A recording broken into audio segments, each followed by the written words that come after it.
All right. I'd like to remind everyone, this meeting is being recorded and posted to the township website. You can submit public comment by email to glippincott@westrockvilletownship.org. We will take public comment until the end of the meeting, where we read the public comment prior to the vote or at the end of the meeting, depending on what is appropriate. Thank you. I'd like to call this meeting to order of the West Rock Hill Board of Supervisors meeting for November 16th, 2022. And I would like to pledge allegiance to the flag. I pledge allegiance to the flag of the United States of America and to the republic for which it stands, one nation, under God, indivisible, with liberty and justice for all. Thank you. Okay, first on the agenda for tonight is public comments on the agenda items. If there is any, please raise your hand, state your name and address. And I don't see any. Greg, do you see any? Okay. Seeing no public comment on the agenda items, I will move forward to second on the list is the announcements. I'm going to announce we'll hold an executive session after tonight's meeting. Is there any other announcements that, Greg, you may have, or either Board of Supervisor? No, just that the executive session will be for legal and open space. Yep. Very well. Thank you. Mm-hmm. Okay, next on the agenda then is the consent agenda. October 19th minutes, October 24th American Rescue Plan funding meeting minutes, the wind plan review, escrow release and vouchers, emergency service report, building, zoning, and building permits report, public works report, the conservation committee report, treasurer's report, payment of the bills, and the 2023 fire protection agreement for signature Trimbarsville Volunteer Fire Department. Greg, would you read the treasurer's report, please? Sure. The treasurer's report ending October 31st, 2022. The general fund, $898,967.20. Highway aid, $47,504. Open space, $1,440,738.11. The park fund, $39,362.03. The equipment fund, $19,584.13. Highway capital, $130.96. The street light, $37,435.57. The general fund reserve, $431,450.21. The American Rescue Plan Fund, $549,746.15. Open space Manderfield, $41,438.74. The Sewage Maintenance Fund, $188,903.22. The Stormwater Fund, $11,421.98. And the escrow funds, $2,386,200.65. Okay. Are there any questions on the treasurer's report as presented? I have none. Okay. I have none. All right. I'll entertain a motion for the consent agenda to be approved. Do I hear a motion? I'll move to approve the consent agenda, but also mention thank you to Sellersville, Southwood, Powers, Fort, and Trimbarsville for providing fire service. Just recognize them. That's it. All right. Thank you. I'll second that motion. Thank you, Mr. Collingwood. Motion's been made and second. All those signify by saying aye. Aye. Aye. Ayes have it. Thank you. Motion carries. Next on the agenda is confirmed appointments. We do not have any on the agenda listed that I see here. Correct, Greg? Correct. Okay, thanks. The next here, moving forward, committee reports, the Planning Commission, Chris Durstein. How are you, Chris? All right. I'm good. How are you? Very well, thank you. Good. All right. So Planning Commission met last Tuesday. We had one applicant being Varus Partners. As you're all aware, they are proposing to construct a 185,000 square foot warehouse on the old Drum construction property. Frontage on Meeting House and Clymer, which is in the planned industrial. Used to be a G3. The warehouse would come under. So starting with the roads, which is a big deal with this project, traffic studies have not warranted a signal at State and Meeting House. you know, Averis is aware of the other projects that are being proposed right now, and that signaling may be warranted down the road. So they are proposing to make a donation of $75,000 should signaling be needed in the future. They've asked for waivers for improvements on Clymer. Their driveways are going to be on Meeting House, and they are proposing to widen Meeting House to 28 feet from State Road all the way up to, I believe, all the way to Clymer, and add sidewalks from their driveways to connect with the sidewalks that are in place to the south of them. A right turn lane is also proposed at the northeast corner of State and Meeting House. They are still in acquisition phase. They need some property off of the Vogels at mini storage there to make that turning lane. We're also proposing water main extension up Meeting House, adding 2 fire hydrants in the area. A few other waivers requests worth noting. First one would be to permit a slope of 3 to 1 on berms where the ordinance has a max of 4 to 1. They actually came in with the plan showing 4 to 1 on the berm slope. So they can do it, but it raises the retaining wall height. So the PC members all agreed that they would rather see a lower retaining wall, and we were comfortable with that request. Another one has to do with tree plantings. Actually, the removal of a waiver request for afforestation. They actually showed an afforestation plan that meets the requirement. But the PC members agreed that, you know, after discussion and looking at the plan, that the saplings where they're proposing to put them, which they can do, look very forced. So they were proposing a fee in lieu of if we wanted to take that option, and PC members were more comfortable with the fee in lieu than the afforestation efforts. The other one, another one,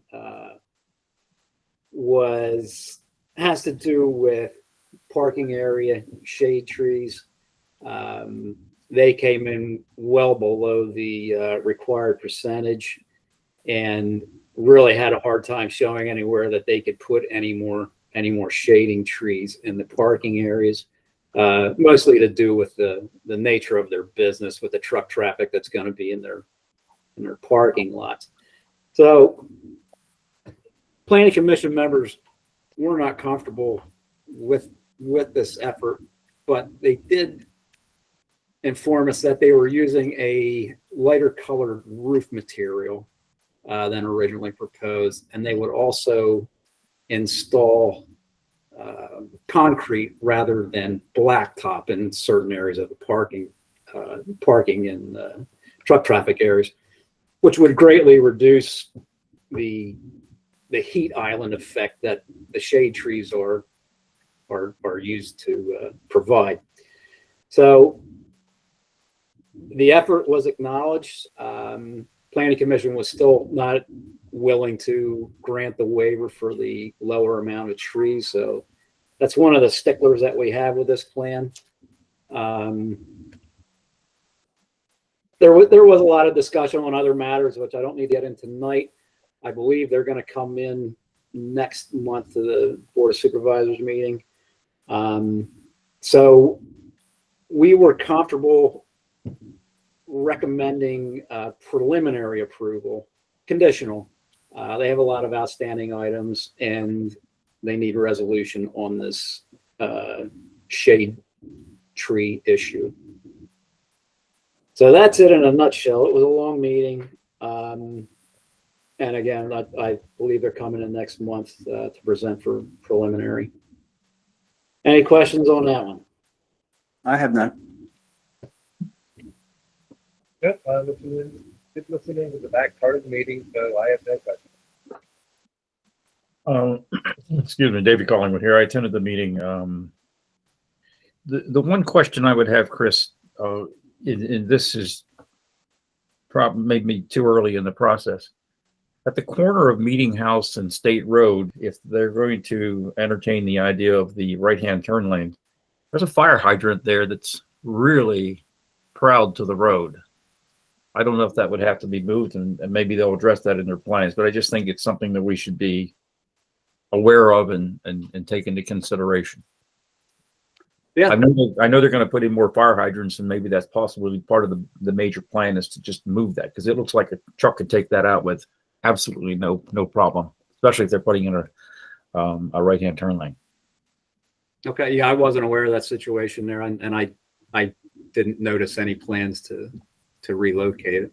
I mean, Steve, do you have any input on that? That's all I have. Thank you. Steve, do you have any input They're on that? aware of the fire hydrant, and I'm sure they'll work that out with Telford as the plans progress. Right, that's what I would assume. Yeah, okay. So we also had one new business item, deals with the PFAS contamination along Old Beth Pike and Tabor Roads. Percy Regional Authority is seeking a grant. Correct me if I'm wrong on this. Was at the end of a long night. They're seeking a grant to extend public water to the area that has been affected, and they need township approval to do that. PC Planning Commission members voted unanimously to recommend that. And if there's more to that, Greg, feel free to elaborate. Nope, that's pretty much covers it. All right. And then we did have a little more discussion on our comp plan initiatives and whatnot. Nothing that I need to discuss tonight. And that would be the gist of our meeting. That's my report. Do you have any questions on anything?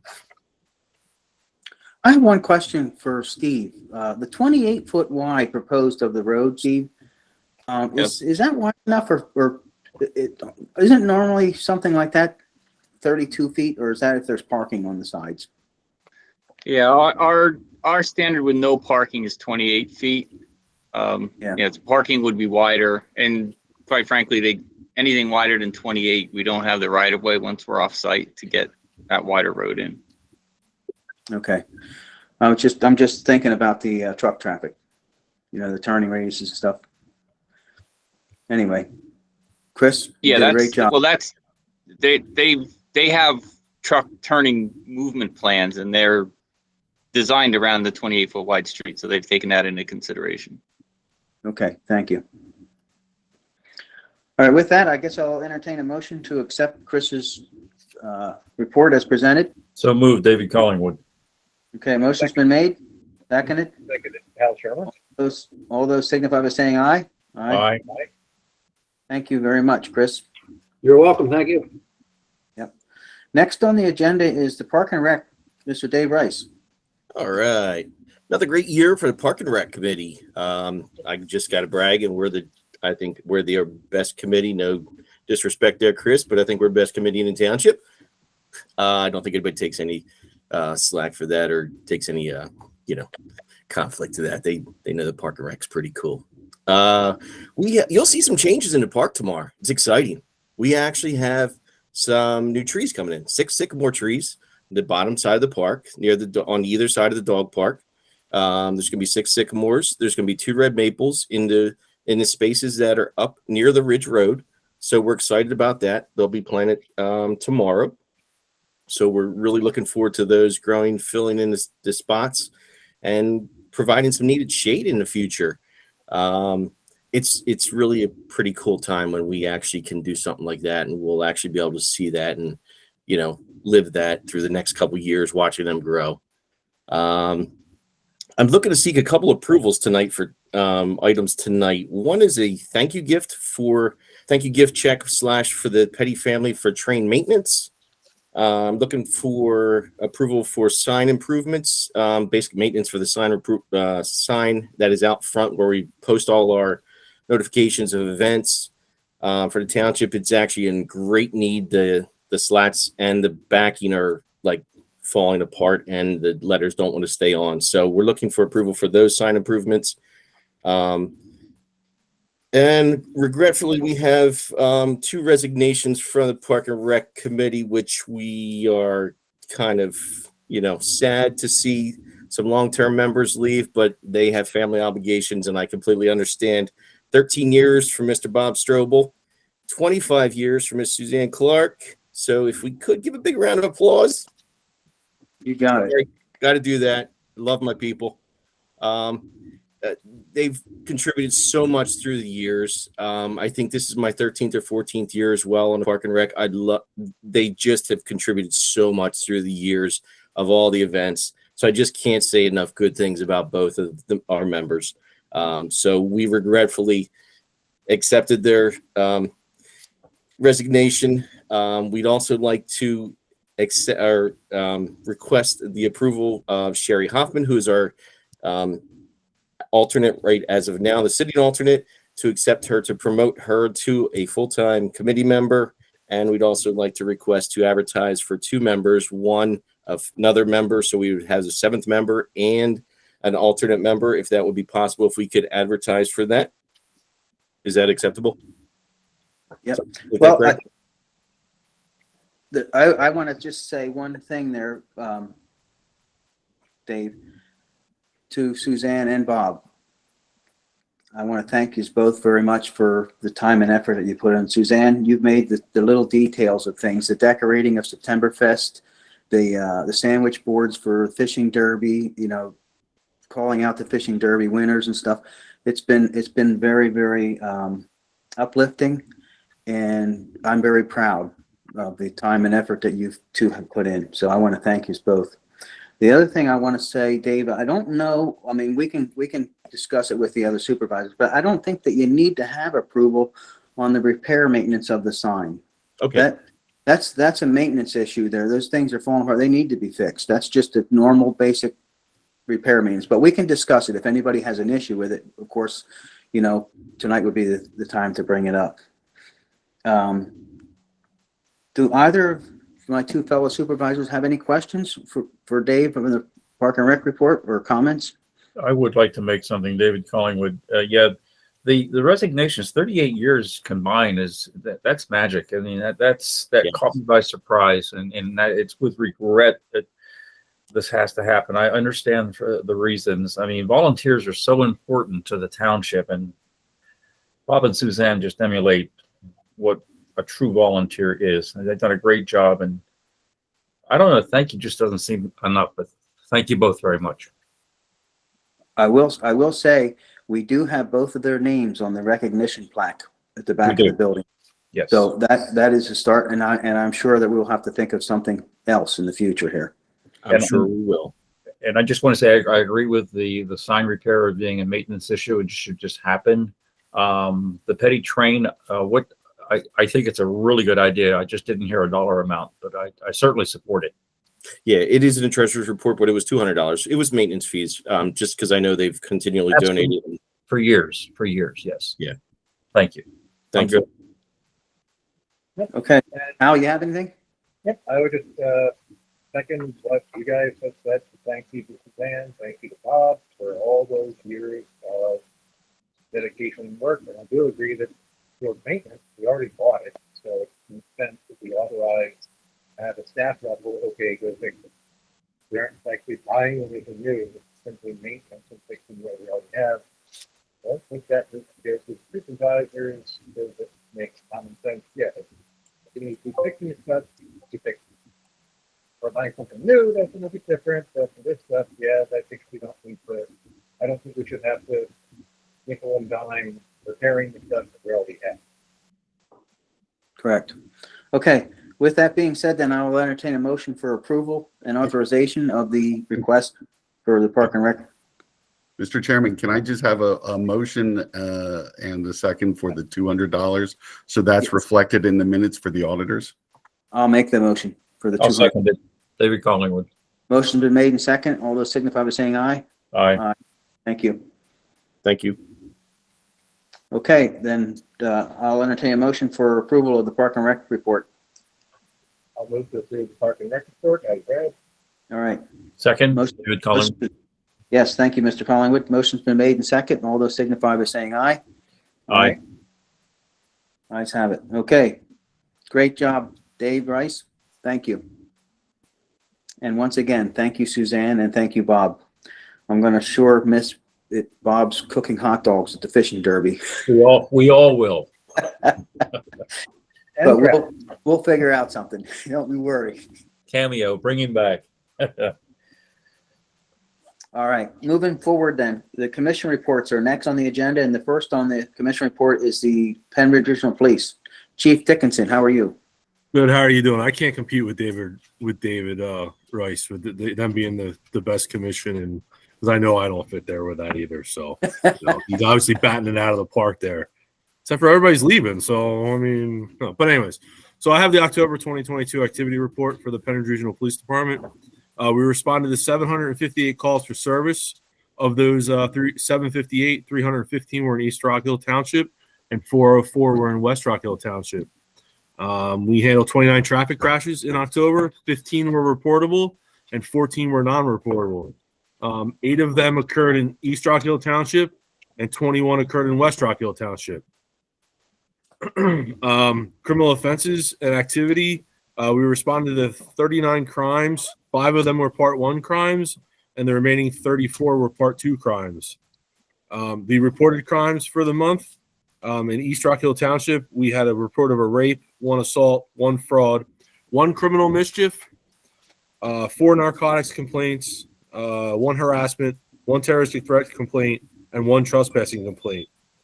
We had 7 local ordinance violations, 5 dog law violations, 1 fireworks complaint, and 1 soliciting complaint. For West Rock Hill Township, reported crimes, 1 domestic assault, 1 burglary, 1 theft, 1 fraud, 2 receiving stolen property complaints, 1 narcotics possession complaint, 1 narcotics possession of paraphernalia complaint, 1 disorderly conduct complaint, another trespassing, and then we had 7 local ordinance violations. 6 of them were dog law violations, and 1 of them was a nuisance complaint. Our arrests charges filed for October, 34 total charges. 1 charge of receiving stolen property, 7 charges of drug possession and drug paraphernalia possession, 1 charge of flight to avoid prosecution, 2 trespassing charges, 1 PFA violation, 1 burglary, 2 assaults, 2 harassments, 1 disorderly conduct, 1 charge of bad checks, 1 charge of passing a check with insufficient funds, 1 citation was issued for dog law violation, and then we had 2 charges of rape, 1 charge of indecent assault, 2 corruption of a minor, and 1 unlawful contact with a minor. As far as other police activities for the month of October, 172 traffic enforcement details, 42 citations were issued, 29 traffic warnings were issued, 25 school checks were conducted, 113 park checks, 4 foot patrols, and 228 hours of training were attended in the month of October. So for the year, our total calls were 7,425. We responded to 240 accidents for the year so far. 376 offenses have been reported. We filed a total of 209 criminal charges, and our officers have attended 1,202 hours of training. And that would be your October 2022 activity report. Thank you, Chief. Are there any questions for the Chief on the report or any comments? One quick comment. Not sure if it's appropriate to bring one up now, but I've heard that we're going to get a new MDJ, so we won't be going out to this one. We'll be heading out to Oxbow. This will be hopefully a little bit shorter. But also this afternoon we had a quick meeting for Holiday House, so I did want to give a quick thank you to somebody else came out and stayed in Holiday House again. So I want to give a quick thank you to the police staff and Officer Samantha who got out there and got it documented, and we'll try to keep everything fixed up. So let's make that quick thank you to the staff and the officers. Okay. You're welcome. And yes, we are going to the new magistrate starting January 1st. So yeah. Okay. All right. With that, I'd entertain a motion for approval of the police report as presented. I would make that motion, David Collingwood. A motion's been made. I'll second it. All those signify by saying aye. Aye. Ayes have it. Thank you. Thanks, chief. Thank you. Have a good Have a rest great of your night. evening. Yep. All right. Next on the commission report is the Joint Rec Authority. Jan Dietz. How are you, Miss Jan Dietz? I don't think she's on the call. Okay. Do you have any information, Greg? Just what's in your packet. Right. I will, I guess I can just take this as a comment. We did hold a meeting over at Sellersville Borough. We are going to be looking at bumping up the payment for the lifeguards. We are now waiting for, and I think we just had a meeting with a couple of fuel guys. Mr. Dietz has managed to get everything here tonight, give us a quick read through. I'm not sure why I don't see Jan on the call, but if you have any specific questions, I can try to field them. But we have been working on it, continuing to work on it. We plan on opening as soon as we can, and we are pursuing pretty much every funding activity that we can figure out. Okay. Hal, I'm having some trouble hearing you clearly. However, there are two things that I would like Greg to look into for me that I had asked about in the previous meeting. Well, one of them I haven't, but the other one I have. The one was how much money does Sellersville back out of their contribution every year for their administration fees? We didn't get that information yet. And the second one was the financial bank statements for the banking of the Joint Rec Authority. I think it's important to know that since we've had a request for more money, I'd like to see where we stand as far as, since we are half owner in that operation. So, Greg, can you look into that for us, please? Yes, I can. Thank you. And I think I got most of all your other stuff there. There was, I think Jan was going to try and also find out the exact amount of season ticket holders from West Rock Hill that we had the last time the pool was open, and what our costs are of the season tickets in comparison to what they would have to be in order to make the pool function on its own. I do know that she did pull that information out. We got back in and started pulling up information from both the Google Drive and also from a couple of years ago with Key Park big binder from a couple of years ago. We also have the other information. So I believe Jan's been processing that. If not, I will just process it and have an answer for you next minute. Yes. Now, you did say something about Mr. Dietz. I believe we were told that there was going to be a feasibility study done, like pro bono, someone? Yes. We have a favor being pulled in from one of the bigger engineering firms who's going to be coming in, and at no cost to the Holiday House or borough or township. They're going to come in and give us their review of, okay, this is the stuff you need to do in order to update everything. Today was a meeting with one of the commercial pool operators or commercial pool installers who was going through and giving us a list of, this is the stuff you need to fix because our budget was planned on. We're going to fix this up hopefully January, February, March, because we cannot afford to have anything break in May, June, July, August. Okay. So we should be able to have some information then by December, Greg, on what our status is on the other issues, right? I will attempt to get that information. Thank you, sir. Appreciate it. All right, Hal, thank you for the input and the update there. Mr. Collingwood, do you have any questions regarding this matter? I'd just like to say that I agree with you and your position and what you've been asking for, and hopefully by December we'll have that information. Okay. Thank you.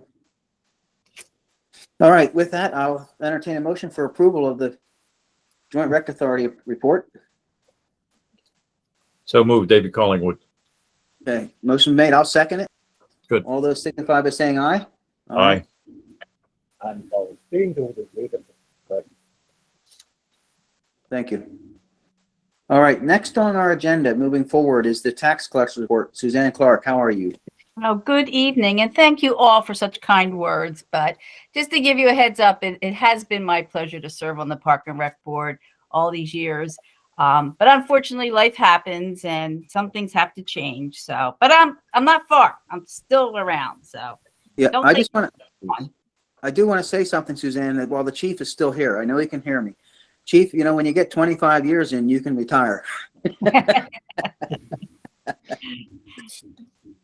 Oh, I'm fully aware of that. Got it on his calendar. Okay, Yeah. thank you. Well, not if you listen to Ibby, who really didn't want to see anybody retiring, but I'll leave that for now. Yep. Yeah. Like I said, life happens. Yep. Okay, back, but I am still tax collector. So there you go. You still have me around. Yep. For my tax collector report for the month of November, I've only collected $180.08 in annual real estate taxes as of today's date. So I have nothing else to report on the collections. However, I just want to make sure everyone realizes that third installments for school taxes are due by December the 15th. All final notices have been sent to all taxpayers for county, township, and school taxes. And liens will be filed January 1st, 2023. So that's my report. Thank you very much. Any questions for Suzanne on her report? No questions. I'll make a motion to approve the tax collector's report as presented. Okay, thank you. No questions? I'll second the motion. Motion's been made and second. All those signify by saying aye. Aye. Aye. Thank you, Suzanne. All right, moving forward. The next on the agenda here is the engineer's report. Mr. Steve Balla, how are you? Fine, thank you, Mr. Chairman. As you see on your agenda, I have nothing under the report unless there's any questions. No questions. No questions. No questions. All right. We won't approve it because we have nothing on the report. Moving forward, on the solicitor's report, Miss Mary Everly, how are you this evening? I'm great, Mr. Chairman. Thanks very much. There are two items under my report this evening. The first is a resolution that we need to adopt by the middle or end of January. It's a result of, they're called Act 57 resolutions. Act 57 of 2022 was adopted to protect taxpayers who may have gotten notices at the wrong address during their first year of residency. And the resolution goes into detail about the conditions which have to exist in order for them not to be penalized for the late payment of taxes in those cases. But the resolution is very, very close to the resolution that was initially drafted by PSATs, and it's before you for your consideration this evening. Okay. Any questions for Mary regarding Act 57 resolution? No, read through the whole thing. It's long, but it makes sense. Okay. I have no questions. It Do we sounds need to- very much like a specific circumstance that some legislator had and got legislation pushed through to address it, so it didn't ever happen to anybody else. But that was my personal impression of it. Okay, so we need to do these individually, Mary, as far as making motions, or can we do them both together? The Act 57 resolution, you should adopt it. It is resolution number 2022-10. 22-10. Okay, thank you. Okay, I'll be asking for a motion for Act 57 resolution. 22-10. 10. Yes. Yeah. I'll make that motion to approve that. Okay, motion's been made. And second, Motion 22-10. thank you. All those signify by saying aye. Aye. Aye. Okay. And then the Motion- second, at long last, and it's been some time coming, but in your packets is an ordinance that you would need to adopt to make the codification go live. What this ordinance does, it takes every change that we made to the existing ordinances as they were reflected in the manuscript, it's called, that you got, and we went through it, and Steve had changes, and I had changes, and Greg had changes, and you guys had changes. And the ordinance is quite lengthy because it has to specify every change made. Because there are subdivision and zoning provisions that are being changed in the codification, it needs to go through the full subdivision and MPC process. So it has to be sent to the reviewing agencies, the Bucks County and the local planning commission. And then we have to advertise a hearing it probably will be in January. So we're looking for authorization to start that review process, advertise the ordinance for a public hearing in January. Okay. All right, so that would be 2022-11? No, it's just a motion to authorize distribution for review and advertisement. Okay. Do I have a motion for that? I will move to authorize the advertisement of the codification ordinance And distribution. and distribution. Okay, motion's been made. Second? I'll second it, all 126 plus pages, yes. Okay. Thank you very much, gentlemen. All those signify by saying aye. Aye. Thank you. Okay, That Mary. is all I have under the solicitor's report unless you have questions. No questions. I do have 2 items for executive session, but you already announced that you were having an executive session. Yes, thank you. Okay, Thank you. all right, I'll entertain a motion. I'll actually make a motion to accept the solicitor's report as presented. Do I have a second? David Collingwood, second. Thank you. Motion's been made second. All those signify by saying aye. Aye. Aye. Thank you. Moving forward, next on the agenda is the manager's report. Mr. Lippincott, how are you? I'm good. Thank you, Mr. Chairman. The first item is Wawa. They have a request before the Board of Supervisors for 24-hour service. In our zoning ordinance, convenience stores are permitted from 7 a.m. to 11 p.m. However, if they want to have longer hours than those prescribed hours, they must get approval by the Board of Supervisors. Or a Julie- variance from the zoning hearing board, one of those 2. or a variance from the zoning hearing board. Wawa's here. I think Julie Von Spreckle's here, who represents Wawa. I know they had a meeting with all the neighbors that surround it. Those I think we minutes had are in asked. your packet. Yep, go ahead. I'm sorry. Those minutes are in your packet. I don't know if you have any questions or if Julie wants to say anything. I would. Thank you very much. Thank you, Greg. Good evening, Julie Buns Freckleson from the law firm of Eastburn and Gray here tonight on behalf of the applicant, Propco Pineville Acquisitions, LLC. Joining me this evening are Mike Cooley and Joe Bada on behalf of the applicant. Chris Pazinas is here. He is the project civil engineer, and Eric Mounts is also attending. He is a traffic engineer with traffic planning and design. Just to bring you up to speed, as you may recall, we were last before you on August 17th, at which time we presented a sketch plan showing the proposed redevelopment of the properties located at 3060 and 3068 Old State Road. Those properties are located in the planned industrial district. And the redevelopment includes the consolidation of the parcels and then the re-subdivision of the parcels into 2 lots. Lot 1 is proposed for the Wawa convenience store with fuel dispensing facilities. And lot 2 is going to retain the existing improvements, and that will be retained in ownership by the current owner. And as part of that sketch plan review, we did make the formal request to the board to extend the hours of operation, as Greg had indicated, for the E8 motor vehicle fuel station and the E9 convenience store uses. The zoning ordinance limits those hours of operation from 6 a.m. to 11 p.m. The zoning ordinance also permits this, as I said, permits the supervisors to extend those hours. You're supposed to take 3 factors into consideration, and that's the type of facility, the amount of usage, and the impact on adjoining property owners.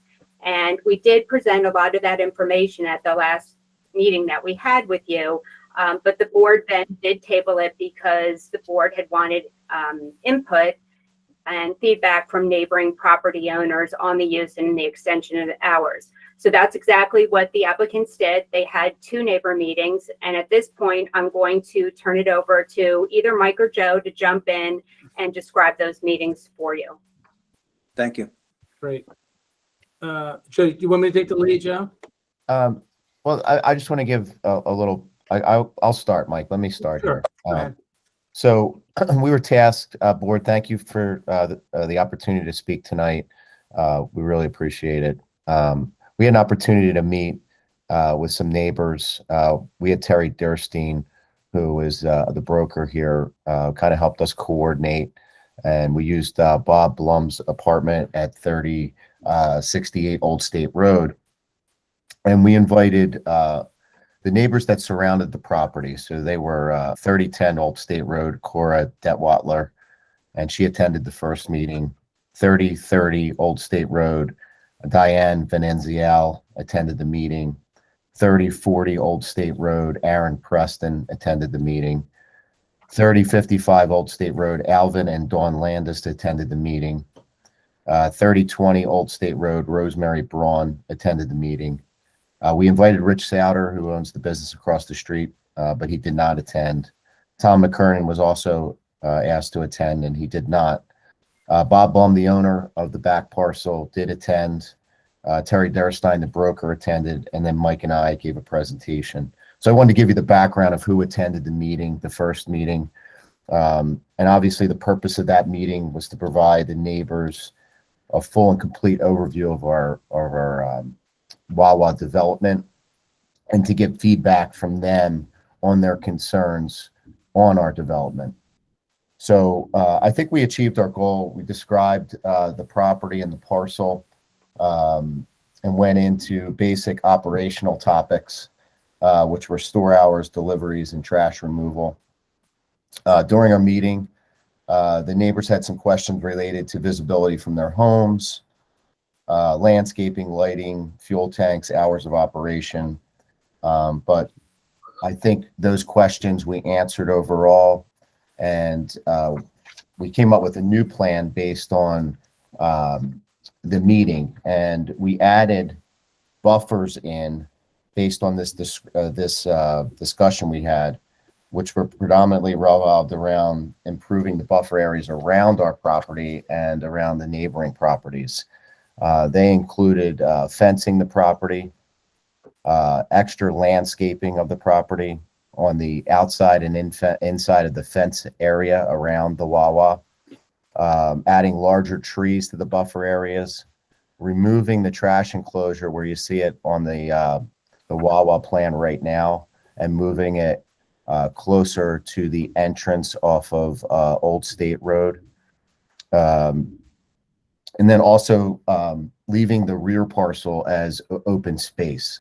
So those neighbors in the rear didn't, nothing would be developed back there. Environmentally, we discussed concerns with the Wawa, and putting tanks in the ground. And we explained a little bit of, the tanks these days are environmentally safe. They're double lined. They have emergency systems, and the safety and operational of the convenience gas store now, based on the new technology, is much different than it was 10 or even 20 years ago. Lastly, we talked about the 24-hour issue, which included site lighting, deliveries, and security. And we told them we would comply with township ordinances based on those type of things, and we would also limit our deliveries here. And we could talk about that and be open to discussions on that based on the neighboring properties being so close. I don't know, Mike, you want to chime in with anything else? Yeah, no, that was great, Joe. Thanks for that summary. It was very, very well said. I think it may be helpful. Does Sherry have the original plan that we showed, the rendering plan? Because what I'd like to show the board and Mary is the comparison of the original plan versus the the plan, when we listened to our neighbors, we got their feedback, we took their suggestions and recommendations, and we went back and made a revision, really enhancing the plan. And we really would like to show that one to you. So is it, I don't know. Chris can share his screen. Okay. Chris, why don't you start with the original plan, the original rendering that we used when we met with the neighbors?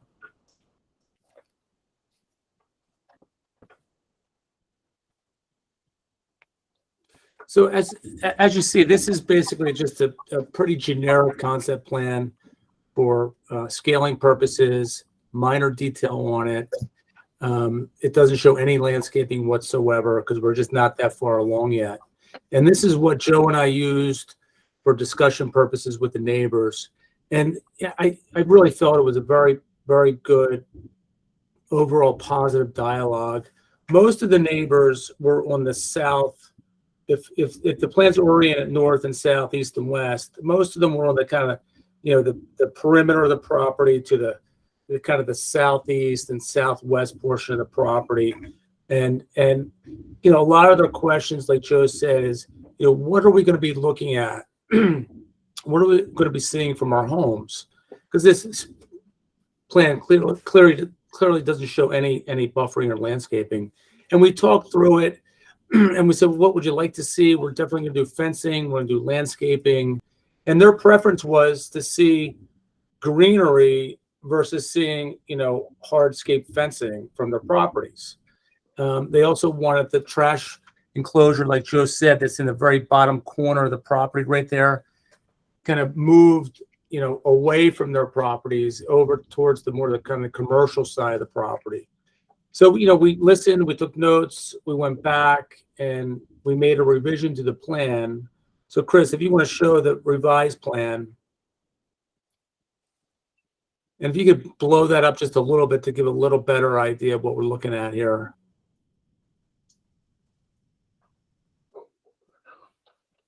Yeah, so if it's hard to see, but on the the total perimeter of the southwest and southeast perimeter of the property, we're showing a double row of what we call green giant arborvitae plantings.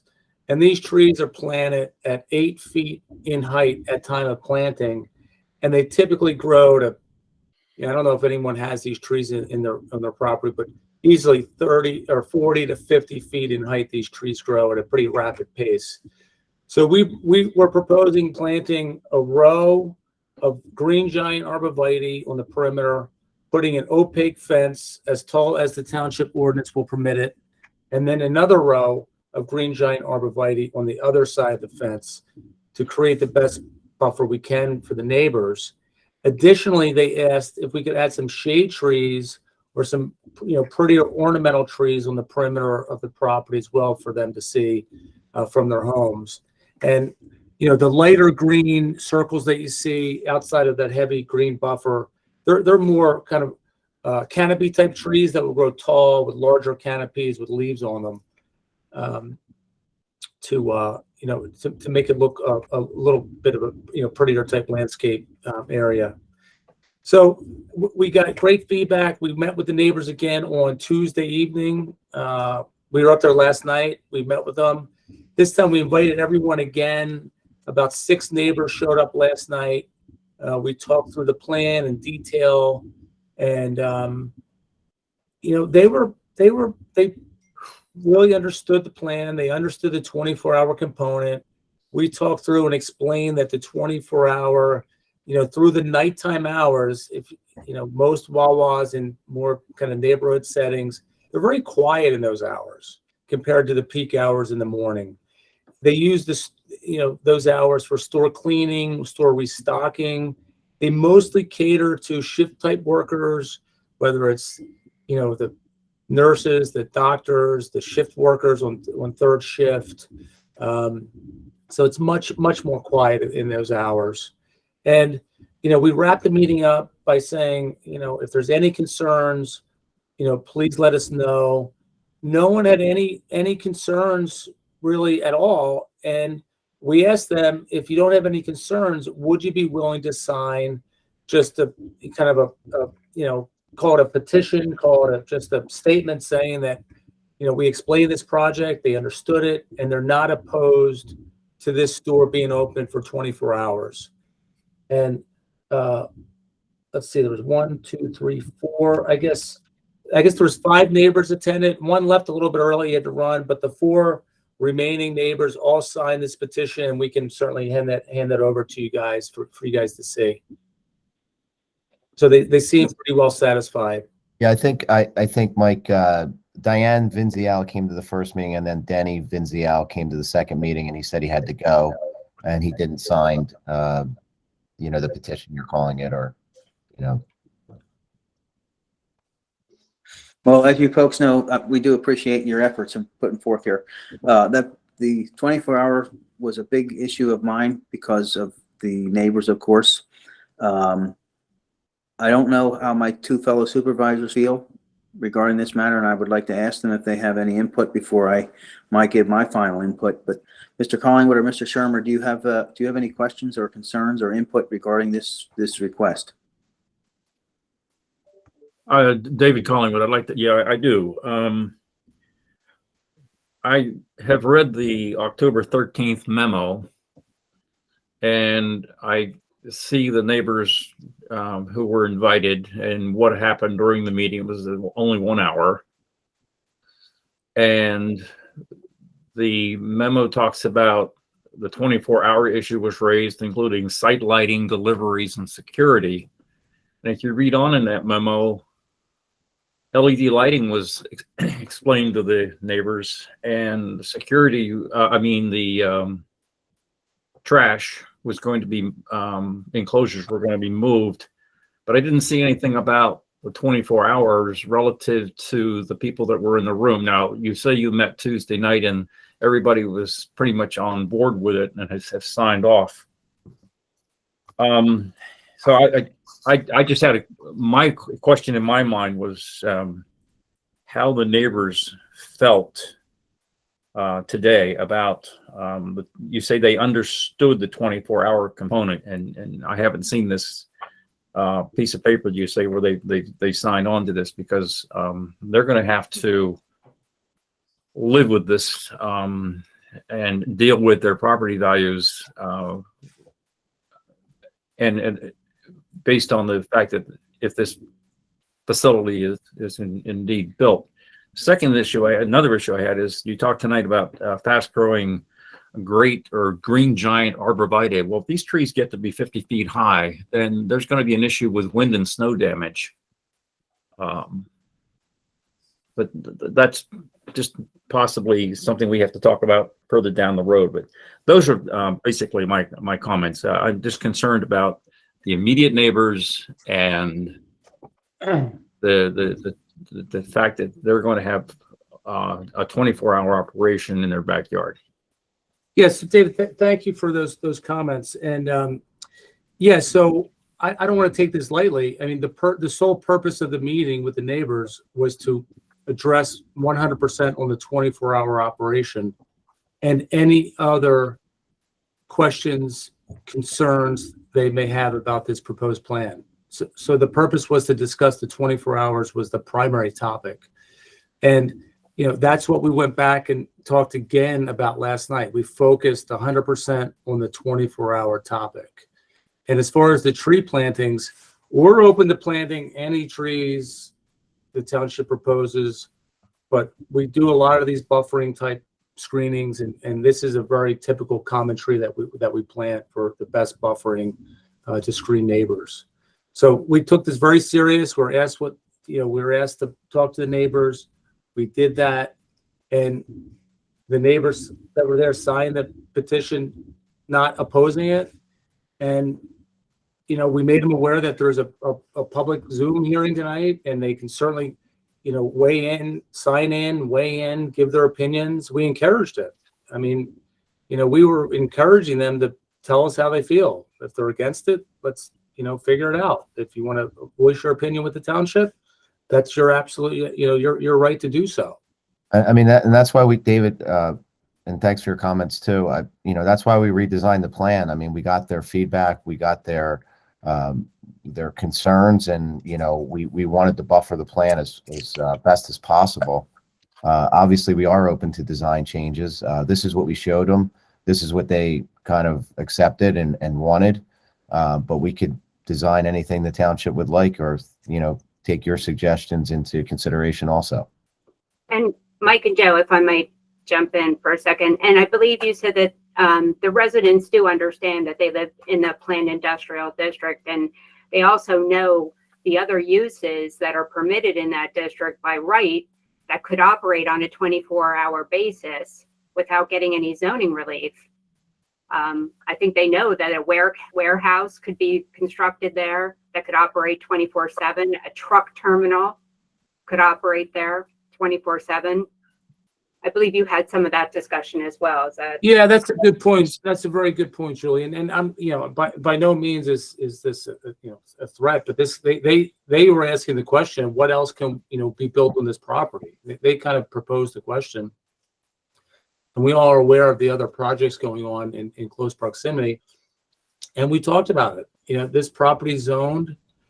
We could, we've done some studies. We could build a manufacturing or warehousing distribution type facility that will operate 24 hours with tractor trailers coming in and out of this site 24 hours a day.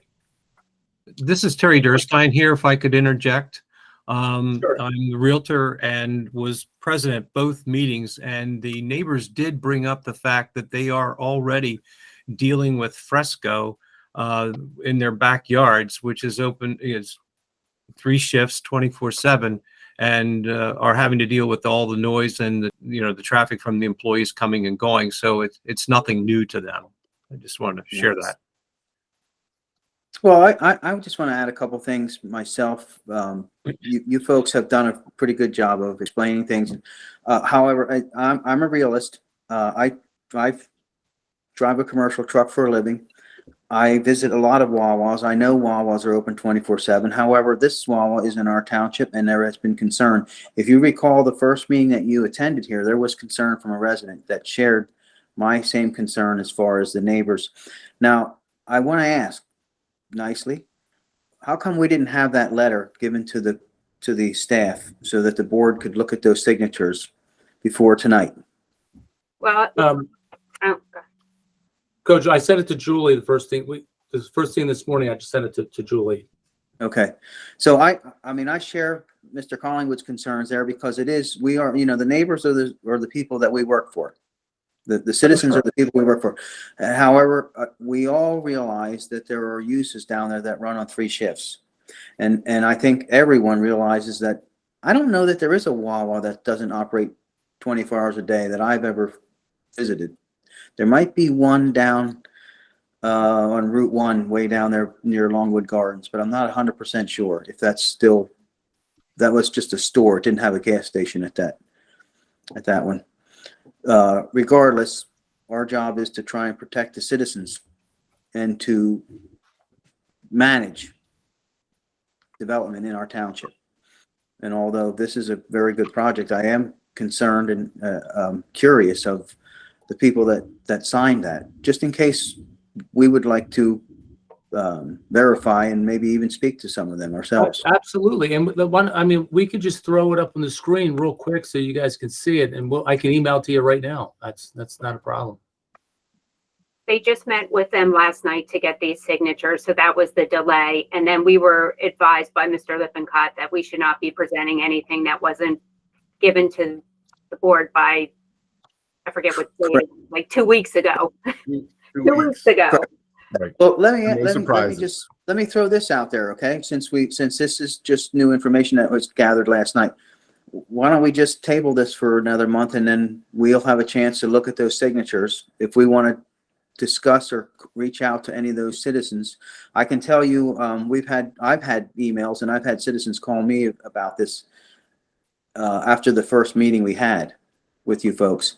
So that might be something that we go down. There's no real push here, rush, right? We're not under any time Well, constraints. are we? we do have contractual obligations in our contracts with certain timeframes in it where, you know, we have to meet certain benchmarks and we have certain, you know, time to buy the property. So there is some time sensitivity, but I don't mind going another month. Okay. And, you know, be glad to let you vet this out. But you have to remember, you asked us to meet with the closest neighbors in proximity, right? So. And you did that. You did that. Yeah. And I commend you for that. The only stipulation here is that you had the meeting last night, so we didn't have a chance to see those signatures and to reach out to those people ourselves. And that's all I'm asking for is the opportunity to be able to do that. So Yeah, no problem. And by the way, Terry did a great job for us. Thank you, Terry, pulling the neighbors together. You know, we try to get email addresses. It's hard to communicate via email and text messaging with all these people. So Terry did a great job of kind of rounding up the neighbors for us. And, you know, it's not easy pulling everyone together. So we try to, you know, do our best to get everyone together on when they could meet, really. So it was hard getting, we're lucky we got it in last night, actually. Before this. And Jay, obviously we appreciate your feedback. You know, you have a list of the people we met the first time. 2 people didn't attend for whatever reasons. Maybe they were fine with it. And Terry reached out to them. They sent him the new plan. We showed, I know Aaron Preston wanted the trash enclosure moved because it was closest to his property, which we did. So there was, I know Braun also, Rosemary Braun did not attend, but she attended the first meeting. So I don't know why she didn't attend the next meeting. But we addressed all these concerns. And, you know, listen, everybody wants a park or, you know, something like easy. But, you know, we're trying to, what I said was we're trying to do our best because we're a preferred developer for Wawa, Mike and I, and we've done it for 15 years. So we know Wawa tries to be a good neighbor and we try to be good developers when we go in. And Mike and I have done a bunch of these meetings with neighbors and really try to address the concerns when we go into like a residential area. So, you know, we're listening to you and we're trying our best to alleviate all the concerns on your end. I appreciate that. Thank you very much. I do want to give the opportunity to my other fellow supervisor that did not have a chance to comment yet. Is Mr. Shermer. Do you have any comments or questions concerning this, Hal? Yes, I do. First, having the idea that those evergreens are going to grow to 50 feet, yeah, that's never going to happen. They'll feed each other out. But what I'm more curious about is I see that you guys have done a pretty good job of doing your homework. And I know that you mentioned, Karen mentioned the project for the lifting operation of Fresco, but have you guys looked into, are there other operations in Just Drop Hill that run 24/7, and what kind of traffic flow do they have? Which I think is going to be the big issue is, are you fitting the same kind of situation with Fresco, which is the shift work where people come in, they go out, and you have a couple of semis coming in. I know that the stuff behind the stupid train a couple of days ago, as it went through Telford, if they take a lot of their deliveries by freight rail.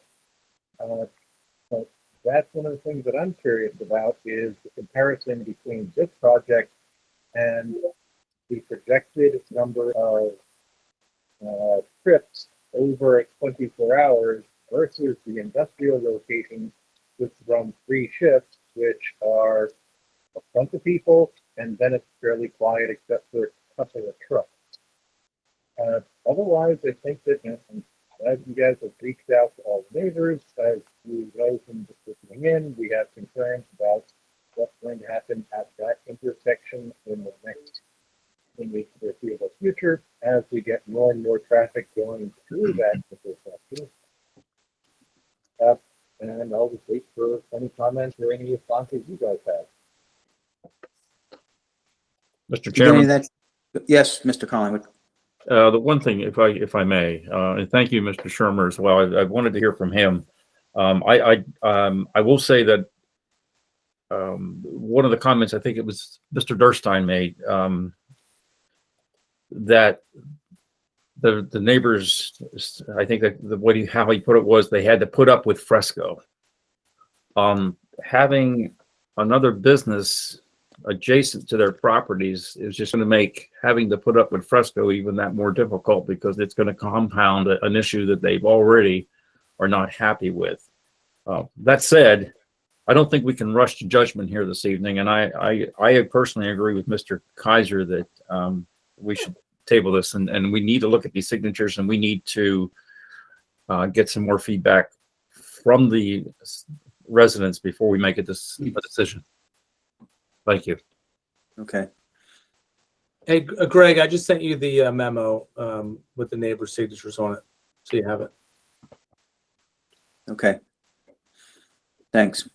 Yeah, so I guess, guys, just so we understand, we've done what you asked us to do.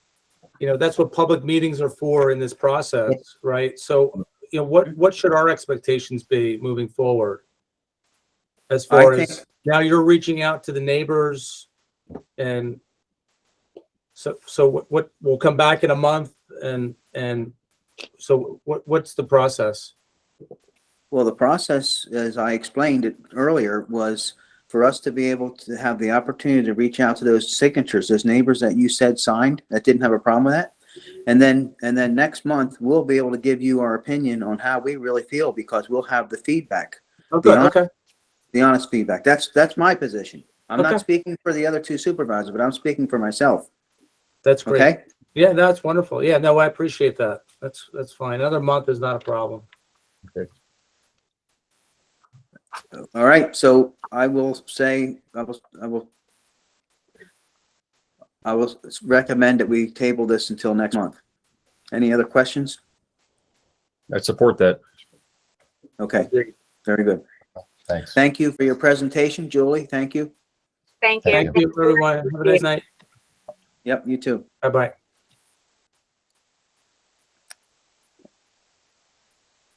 Okay, moving forward, Mr. Manager, what do you got next? Thank you. The next item is I'm looking for authorization to advertise the 2023 budget. The first item is there will be no proposed tax increases. That's always the first question. I'm going to go over the highlights of the budget. In $498,410 will be allocated for road repair. In 2022, it was $280,066. The Holiday House pool is budgeted for $13,000 again. Penn Ridge Regional Police will be $1.2 million as compared to $1.1 million last year. There is $32,000 of ARP money budgeted for a hybrid meeting system. And for the first year, we'll be budgeting the Penn Ridge Senior Center as a $2,500 line item donation. Other than that, there are no proposed major projects. It's just maintenance and road repair. And I might add that we have not decided on how we're going to spend the rest of the ARP money, right? Correct. We have not decided that.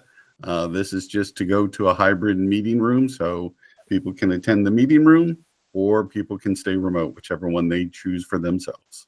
Okay, thank you. Any questions with that budget proposal? Concerns? Hal, David?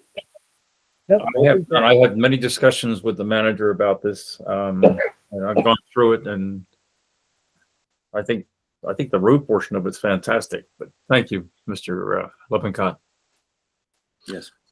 So all I would look for is a motion to advertise, and then it goes on the website. People can come in, take a look at the budget. I'll put it on the website, and then it would be up for adoption at your December meeting.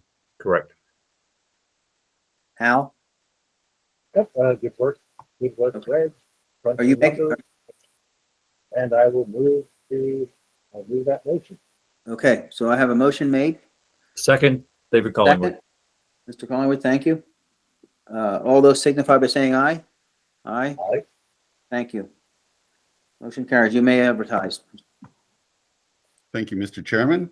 The next item is a resignation letter from James Chavou.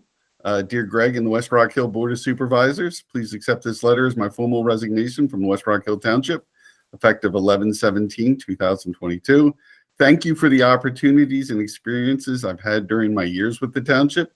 The associations I have made during my employment here will truly be memorable ones for years to come. Wishing you all the best of luck and success.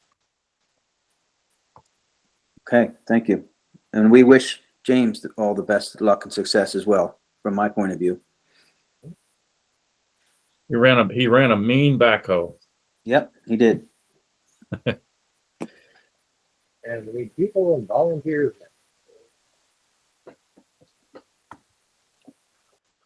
The next item I have is the 2 resignation letters.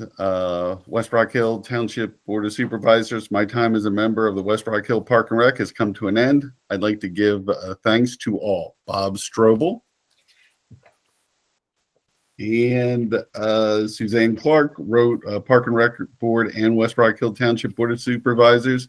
Please accept my letter of resignation effective January 2023. It has been my pleasure and honor to serve the West Rock Hill Township Park and Rec Board since 1997. I'm leaving the board in good hands. Sincerely, Suzanne Clark. I would be looking for a motion for you to accept the resignation and authorize advertisement for the vacant positions.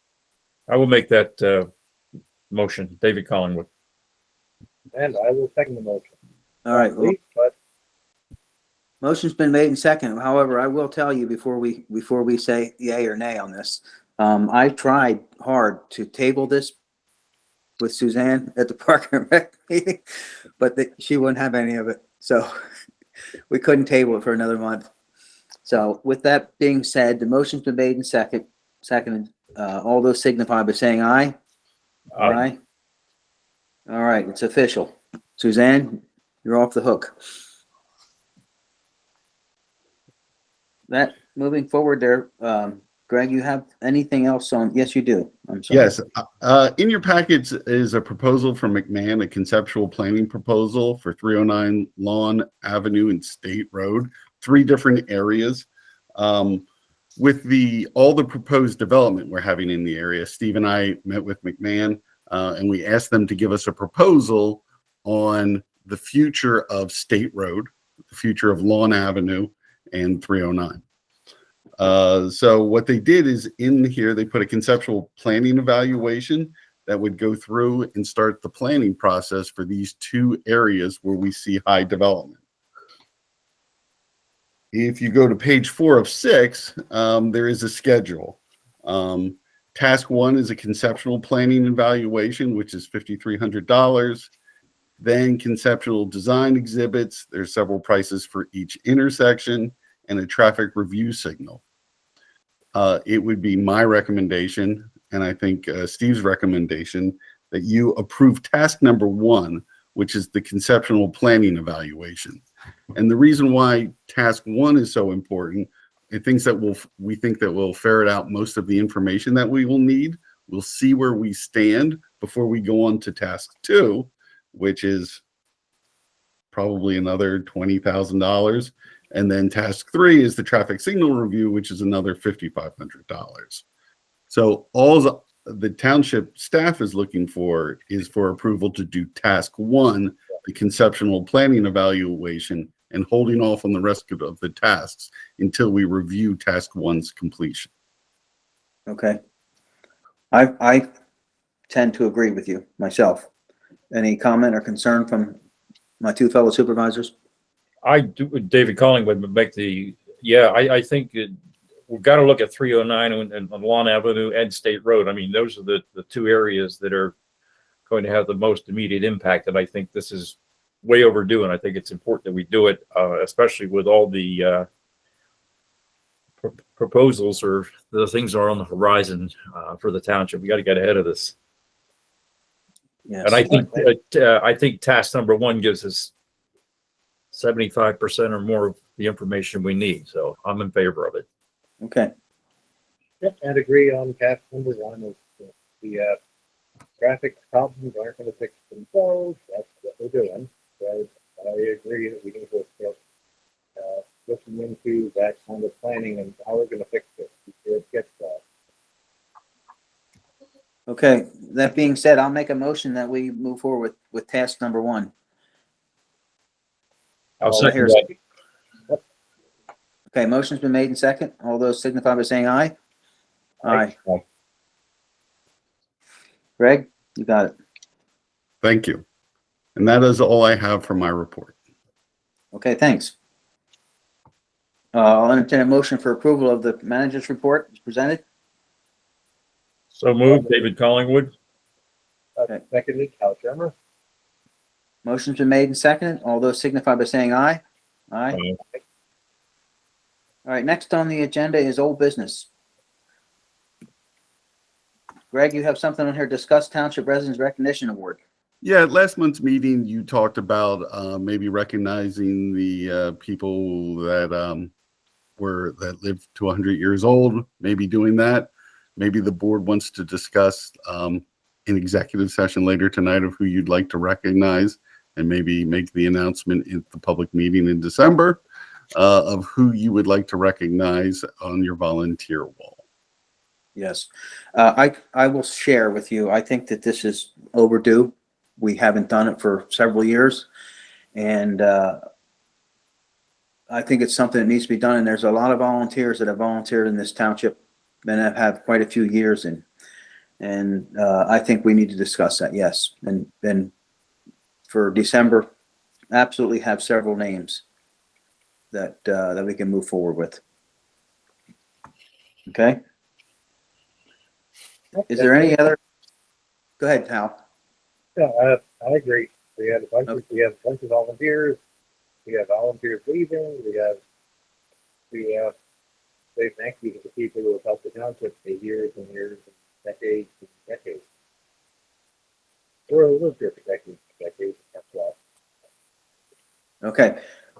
Any other old business from either of my two fellow supervisors? I just agree with the discussion of township residents for the recognition. I think it's long overdue. So I'm on board with that. I have no other old business. Okay. How about new business? Anybody have new business? Okay, I have one that I want to bring up, and I want to discuss this because it's something that has been on my mind for 2 years now, and I was just reassured or questioned at the polls, and that is going back to in-person meetings. I would like to have a brief discussion on the possibility of doing that. Now, I know that we have budgeted to have a hybrid system installed, and I think that should happen for those who may feel uncomfortable coming to a meeting, or someone that gets sick, that they could still attend the meeting from home. I'd like to have some input or discussion, possibly some concerns from my two fellow supervisors regarding this matter.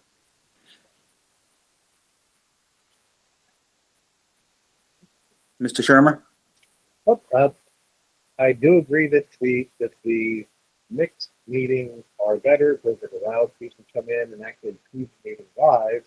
However, I also appreciate that having the meeting virtually means that it's on the township YouTube channel, so people can go back and see the meeting if they were not able to attend, or it allows people to attend from the comfort of their home and maybe bunny slippers and overcoats, so they can keep up with what's going on and know that they're bringing a lot of back and forth, but some of the residents, and I know in my own family, it would be a lot easier instead of going out to the meeting to be able to listen to it. So there are benefits to both sides. It is a lot easier to have the interaction with the feel of the room, but I do think that there is sufficient benefit in having it on YouTube and having it available for a lot more people. So a lot of times in meetings, you get 5, 10, 15 people, and a lot of times for online meetings, you get 20, 30, 40, 50 people. If it's something important, not quite so much with the supervisors, but definitely with the planning commission. So I think the answer is how that goes. And I do like going to the mixed meetings, which pretty much allows everybody to be involved, have a say, but also go back to it, look back and hear about stuff that they didn't necessarily hear, get a chance to look at the plan, get them to be more involved. More involved public is, the better they feel about it, what year. Can I stop you for a minute, Hal? Is anybody else having trouble hearing Hal?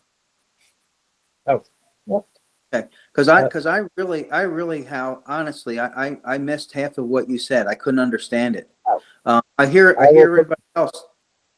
I'll just put my face back in. Just working off the new setup with the new laptop. So sorry if the microphone is not kicking in. I do agree that we should be going with the mixed meeting so that allows more people to be involved with the meeting, whether they're here or whether they watch it afterwards. Plus, you get the opportunity to freeze frame, zoom in to the plans, and get that information without having to look at the plans or trying to download the plans. So that's the short version of what I just said. Okay, thank you. Mr. Collingwood, you have concerns? Any input? Yeah, there's just a couple things. I think having in-person meetings and also having the provision for virtual attendance is the best of both worlds, because I think it gives people a chance to come in, and the touchy-feely thing of actually being in a meeting, and some people really like that, but then there's other people, because of weather or because of maybe some health issues or not being able to see to drive at night, don't want to or can't get there. So I think it serves all of the residents if we can have some sort of a combined virtual and in person. So I support that. What I think we need to address, two of the things I think that we need to address before we pull the trigger is I know that there's money allocated towards, and Mr. Lippincott's will work towards making that happen.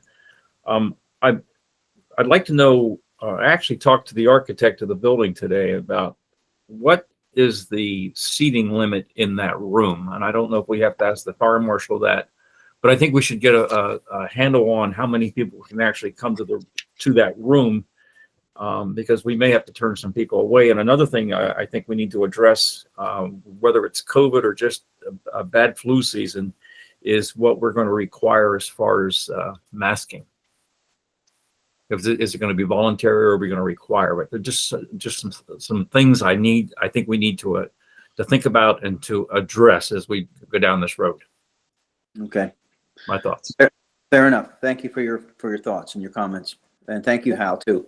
If I can just jump back in, is also that having the mixed meeting set up would allow us to also, not because currently we have the supervisors and the planning commission available, but that would also probably allow the park and rec and the conservation committee, and we are working on having Holiday House flip back and forth between Sawyer Borough and West Rock Hill. So after meetings, if we work this out, might be available to the neighbors to find out about what's going on in the township. The more that people find out and the more that people are involved, the better they feel about what we're doing and how we're following up from that. Okay. All right. Well, I'd like to revisit this again next month, but I personally do think we need to get back to public meetings, and I know Greg's working on that. And as far as the masking, I guess that would be optional, but we can discuss that, what we want to require, if anything at all. One thing I will say, and we all are aware of this threat, or whatever we call it, COVID, it's not going to go away. It's always going to be here.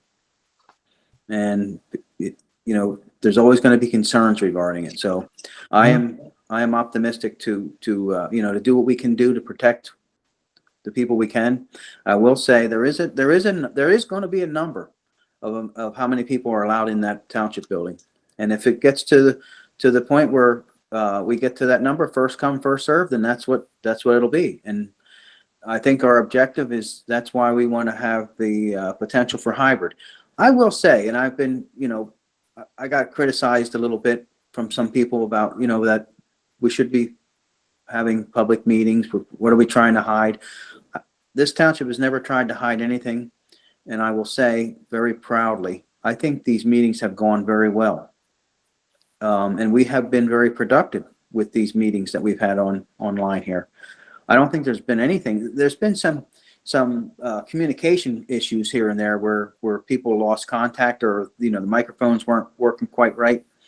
But as far as getting the point across and keeping this township functioning, I think we have done a very good job, despite of a few people that think that we are not. We continue to move forward, and you're always going to have that. So, but I do think, from my perspective, let's do what we can to make it happen that all parties can be comfortable. Okay? Agree. Thank you. All right. If there is any other new business. Okay, seeing none? I have none. Thank you. Seeing none, I will move forward here then to public comment. If you have public comment, please state your name and address. You have public comment from David Nyman. Oh, yes. Okay. Mr. Nyman, the floor is yours. Thank you. Thank you for the opportunity. I apologize for extending your meeting. As most of you know, all of us that help at the Senior Center are volunteers. This year, I wasn't able to get the annual report ready for your 14-day confirmed appointment. So I can't come to December because of schedule, so I'm using public comment. I apologize again for keeping you late. I did want to give you an update though, and I believe Greg sent you a digital copy of our report along with our budget. Yes? Yes. Yeah. Thank you. Just some highlights. We continue to be a full service center serving all of Penn Ridge and Telford. Our manager is Peggy Lewis. Our assistant manager and kitchen manager is Carol Tyson. Our building now is 15 years old. And as most of you know, when buildings reach that point, we're starting to get some maintenance issues. In fact, at yesterday's meeting, we found out that we have an $11,000 heating air conditioning unit that must be replaced. So that's just one of the things that we're dealing with. We still have areas for billiards, chair volleyball, arts and crafts, our conference room, our game room, and we've developed the basement into a game room. The pool room and ping pong and a number of card tables are set up down there. Our community room, we call it our legacy room, is our primary means of finance, and I'll mention that a little bit later. We're climate controlled, handicapped accessible. We have a generator. We have extended hours during foul weather for seniors who need a place to go in foul weather. We're closed during COVID. We reopened last September. If you notice in the report that I gave you, you'll see a number of zeros. That's unfortunate. However, we still operated our meals programs, and those programs which we were dedicated to for our seniors that were basically delivered. Our participation numbers have rebounded, you'll notice, and we're looking forward to 2023. Some of our programs include health screenings, tax preparation opportunities, insurance counseling, and numerous evening dances. We have subsidized lunches available in-house and Meals on Wheels. We have educational programs and forums, such as rental rebate programs and PACE for our seniors. We have a computer education program. We have activities such as chair volleyball, art, billiards, ceramics, Tai Chi, book club, card games, line dancing, and table tennis. We have a nutrition program. We have an AARP driving class, which helps our seniors keep their insurance rates down. And our facility is the only facility in the Penn Ridge area that provides a recreation opportunity for our 55 and older group. From a finance standpoint, we do have limited, I know that you see the ads all the time about the state revenue and all the lottery and money that comes in. That very little of that filters down to a senior center. The only money we get from the state and the county is to pay the manager's salary, the assistant manager's salary, and part of our insurance. The rest of that, as I noted in the paper, Our 2.5 minutes are up. Okay. Continue, Dave. Go ahead. I'm allowing you to continue. Thank you. Our operational budget, which I share with you, is over $180,000. The vast majority of that we raised locally. I'll thank you right now for the line item in your budget to help finance our facility. Every municipality in Penn Ridge shares in those donations. We do have a mortgage of over $1,000 a month. As I mentioned, the legacy room, the rentals from the legacy room is primary source of revenue for our center. We actually changed the name of our center from the senior center to the community center so that the young people who like to have weddings or parties in that room don't feel like they're coming to a senior center to have that party. So that was part of our efforts to do fundraising. You'll notice a significant list of other activities in that brochure that I gave to you. We're planning some new activities for 2023, including chair volleyball, pottery, knitting, fun with math, science ideas, let's talk, which has become a very popular thing. We have seniors who go in there and spend a couple hours just let's talk and sharing issues and concerns, and that's become very popular. Our chair yoga and computer assistance. You'll remember that I think I sent notices regarding ARP money to all of the municipalities. So far, Yes. the center has gotten over $20,000 from Dublin, Percy, East Rock Hill, and Bedminster. So again, if you have an opportunity and consider that, we definitely appreciate it. We did lose over $100,000 during that COVID time. But again, thank you. All of our municipalities support us. When we have a grant, you give us letters of support. You put things on our website to help us with our fundraising. All of those things help your senior center, and we appreciate it. If you have any questions or anything I can help you with, more than happy to do that. David, thank you for the time and effort you've put into the senior center. I should say the community center. Absolutely. It is a very needed entity, and I'm very sad that we had to be closed for the amount of time we have. And we're going to continue to look at our finances in ways that we may be able to help more in the future. So thank you for the time and effort you do put in. Again, we thank you guys too, because you're all part of it. Okay. All right. That being said, thank you. Greg, you have any other public comment? Tony Bogner would like to Okay. speak. Tony, you're up. Thanks, Mr. Chairman. I have a couple questions and comments. The one question I have is that in the general fund, the townships has been paying the township of Northampton for legal services. Could somebody tell me what that fee is for? And it's been going on for a couple months now. Could somebody explain what that's for? I Greg? think it's probably for the negotiations. I'm sorry, Greg, go ahead. It's your budget. It's the negotiations for the Verizon and Comcast contracts. Okay, thank you. Okay, and then my other comment is, or question is that from my understanding, under a confirmed appointment, you get 5 minutes to present. Why is it under the manager's report, Wawa gets the opportunity to present under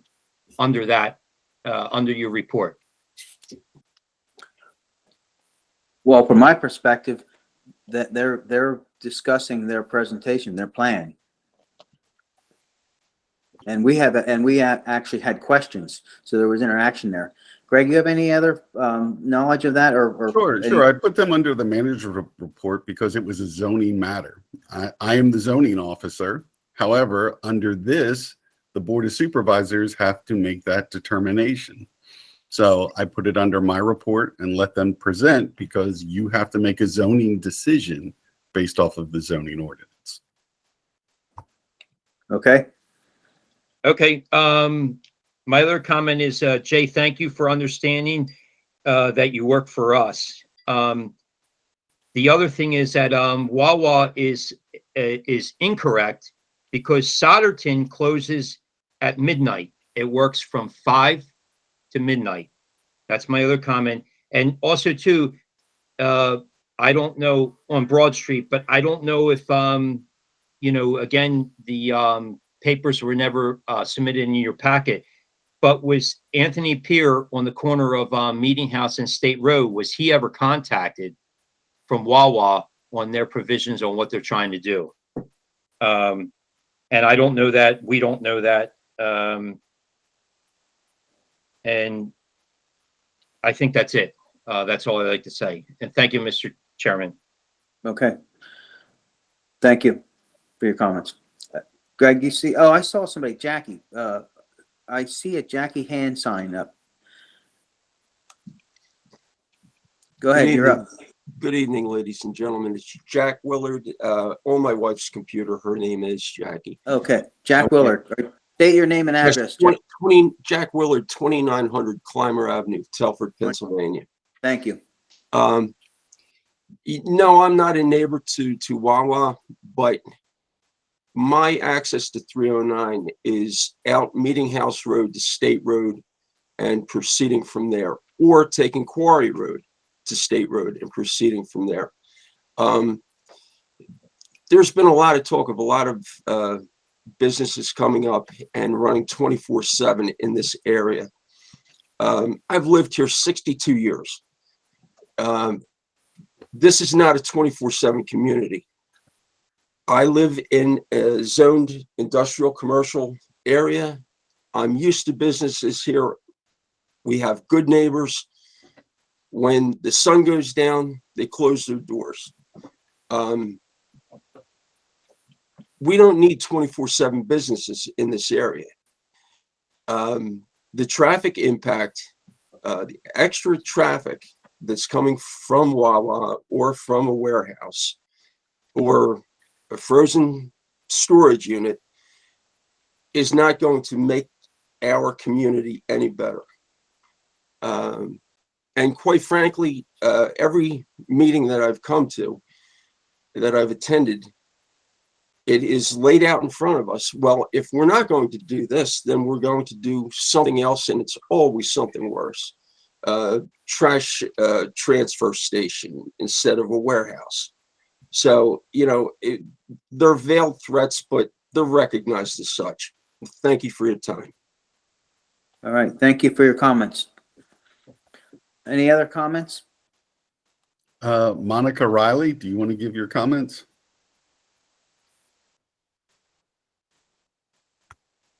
She's muted. Monica, can you hear me? I will read her email. Monica Okay. Riley, 917 Cat Hill Road. Has a traffic study been submitted to PennDOT, taking into consideration the 3 proposed warehouses that will also dump onto State Road, where the Wawa is proposed to build and operate 24/7 at State Road and Meeting House? That was her comment. Okay. Well, we thank her for those comments. And I have one more, John Romeo. Question, how many West Rock Hill Township residents were notified on the apartment meetings that I never heard about? 2, how were they notified? 3, was there a stenographer? If there was a stenographer, can I get a copy? Thank you. Okay, those are public comments, but she's actually asking questions. So she could call you. She could call you during. Yeah, he can call me during the day. Okay. But they were emailed during the meeting, so I take them as public comment. Yes, and thank you for presenting them. They will be taken under advisement if Monica is listening. Anybody else, Greg, you see? I do not see anyone else. Okay. That being said, I will entertain a motion for adjournment into executive session. So move. I'll tell you. Okay, motion's been made by Hal. Second, David Collingwood. Second, Mr. Collingwood. All those signify by saying aye. Aye. I want to thank all of you for participating that are still here and wish you a very happy Thanksgiving next week. Good. All right. I'll see you the rest of the team in executive session. I'll send out a link.